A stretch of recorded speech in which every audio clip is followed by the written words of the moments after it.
வணக்கம் தமிழ் கம்ப்யூட்டர். இந்த வீடியோ என்ன பார்க்க போறோம்னா JavaScript பாஸ்வேர்ட் வேலிடேஷன். இப்போ இந்த HTML ஃபார்மில் பார்த்தீங்கன்னா என்டர் பாஸ்வேர்டில் 1 2 3 4 கொடுத்தேன். அது மாதிரி கன்ஃபார்ம் பாஸ்வேர்டில் டிஃப்ரெண்ட்டாக கொடுத்தேன் 2 3 4 5 அப்படின்னு கொடுத்துருக்கேன். இப்போ சப்மிட் கொடுத்தீங்கன்னா confirm password must be match அப்படின்னு காமிக்கும். இது என்ன கோடின்னு சொல்லி நம்ம பார்ப்போம். இப்போ இந்த HTML ஃபார்மில் பார்த்தீங்கன்னா பாஸ்வேர்டு என்டர் பண்ணுறதுக்கு ஒரு இன்புட் பாக்ஸ், அதோட ஐடி பார்த்தீங்கன்னா ஐபாஸ் அப்படின்னு நம்ம கொடுத்துருக்கோம். அதே மாதிரி கன்ஃபார்ம் பாஸ்வேர்டுக்கு ஒரு இன்புட் பாக்ஸ் கொடுத்துருக்கோம், அதாவது டெஸ்ட் பாக்ஸ். அதுக்கு ஐடி பார்த்தீங்கன்னா சிபாஸ் அப்படின்னு நம்ம கொடுத்துருக்கோம். இப்போ நீங்கள் சப்மிட் கொடுத்தோடனே இந்த ஃபங்க்ஷன் கால் ஆகும். Function validate form. இந்த ஃபங்க்ஷன் எதில் எழுதிக்கோன்னா ஜாவாஸ்கிரிப்டில் எழுதியிருக்கோம். ஜாவாஸ்கிரிப்ட் பார்த்தீங்கன்னா அந்த ஸ்கிரிப்ட் டேக்குள்ளே தான் எந்த ஸ்கிரிப்ட்லாம் எழுதலாம். HTML-ல ஸ்கிரிப்ட்னு ஒரு டேக் இருக்குது. அந்த ஸ்கிரிப்ட் டேக்குள்ளே நம்ம ஜாவாஸ்கிரிப்ட் நம்ம எழுதியிருக்கோம். இங்கே சப்மிட் கொடுத்தோடனே இந்த ஃபங்க்ஷன் கால் ஆகணும்னா, அதாவது வேலிடேட் ஃபார்ம் அந்த ஃபங்க்ஷன் கால் ஆகணும்னா ஆன் ஃபார்ம் டேக்கில் ஆன் சப்மிட் அப்படின்னு ஒரு ஆட்ரிபியூட் இருக்குது. அந்த ஆட்ரிபியூட்ஸ்குள்ளே இந்த ஃபங்க்ஷனை நீங்கள் மேட்ச் பண்ணிக்கணும். இந்த ஃபங்க்ஷனை நீங்கள் எதனாலும் கொடுக்கலாம்.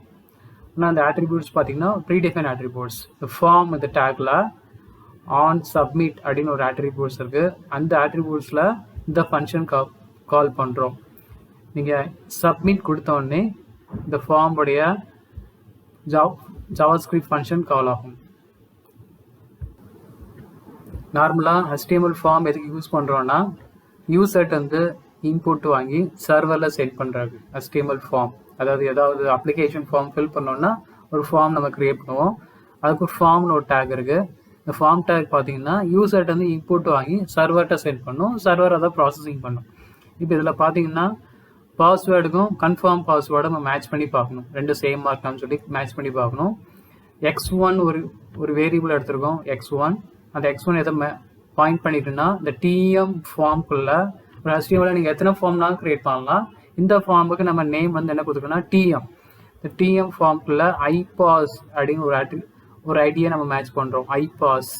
இந்த ஐபாஸ் பார்த்தீங்கன்னா பாஸ்வேர்டு உடைய டெஸ்ட் பாக்ஸ் உடைய ஐடி ஐபாஸ். TM ஃபார்முக்குள்ள ஐபாஸ் உடைய வேல்யூவை நம்ம X1ல மேட்ச் பண்ணுறோம். அதாவது பாஸ்வேர்டுடைய வேல்யூவை X1ல மேட்ச் பண்ணுறோம். அதே மாதிரி கன்ஃபார்ம் பாஸ்வேர்டு வந்து S2ல மேட்ச் பண்ணுறோம்.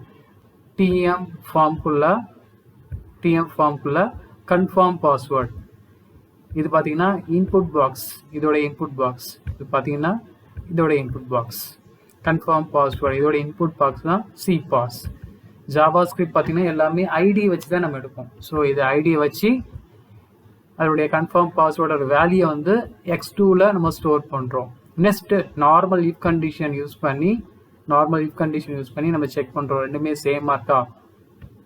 சப்போஸ் ரெண்டும் சேமாக இல்லாட்டா S1 not equal to X2னா கன்ஃபார்ம் பாஸ்வேர்ட் மஸ்ட் மேட்ச் அப்படின்னு சொல்லி காமிக்கும். கன்ஃபார்ம் பாஸ்வேர்ட் நாட் மேட்ச் அப்படின்னு சொல்லி காமிக்கும். S1 வந்து நாட் ஈக்குவல் டு X2னா கன்ஃபார்ம் பாஸ்வேர்ட் நாட் மேட்ச் அப்படின்னு சொல்லி நம்ம ஒரு அலர்ட் மெசேஜ் காமிக்கும். அலர்ட் மெசேஜ் காமிக்கும்னா ஜஸ்ட் ஒரு நார்மல் ஒரு ப்ரீடிஃபைன் மெத்தட் அலர்ட் அப்படின்னு ஒரு மெத்தட் இருக்குது. அந்த அலர்ட் மெத்தட் யூஸ் பண்ணிங்கன்னா நம்ம வந்து அலர்ட் பண்ணணும். இப்போ பார்த்தீங்கன்னா திருப்பி ரன் பண்ணி காமிக்கேன். அலாட் பண்ணி காமிக்கும். கன்ஃபார்ம் பாஸ்வேர்ட் நாட் மேட்ச் அப்படின்னு சொல்லி அலாட் பண்ணி காமிக்கும். நீங்கள் சேமாக கொடுத்தீங்கன்னா அந்த மெசேஜ் வராது. 1 2 3 4 அப்படின்னு கொடுத்தீங்கன்னா அந்த மெசேஜ் வராது.